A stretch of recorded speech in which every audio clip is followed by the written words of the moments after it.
پھر وقت گزرا جتنا کہ اللہ نے چاہا، ثم اذنب ذنبا، پھر اس سے گناہ ہو گیا، پھر کہتا ہے پروردگار مجھ سے گناہ ہو گیا، پھر مجھے معاف فرما دے۔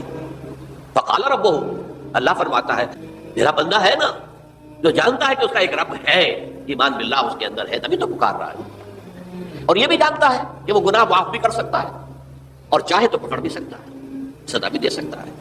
تو فرمایا، اللہ تعالیٰ فرماتے ہیں میں نے فرمایا تو میں نے معاف کر دیا۔ ثم مکث ما شاء اللہ، پھر ایک عرصہ گزرا اس کے بعد، ثم اذنب ذنبا، پھر اس نے گناہ کیا، اس نے کہا پروردگار میں نے تو پھر ایک اور گناہ کر دیا، فاغفر لی، مجھے بخش دے۔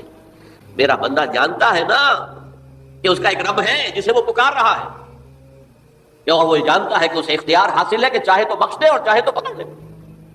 اس کے اس علم، اس ایمان کی بنیاد پر میں نے اسے معاف کر دیا۔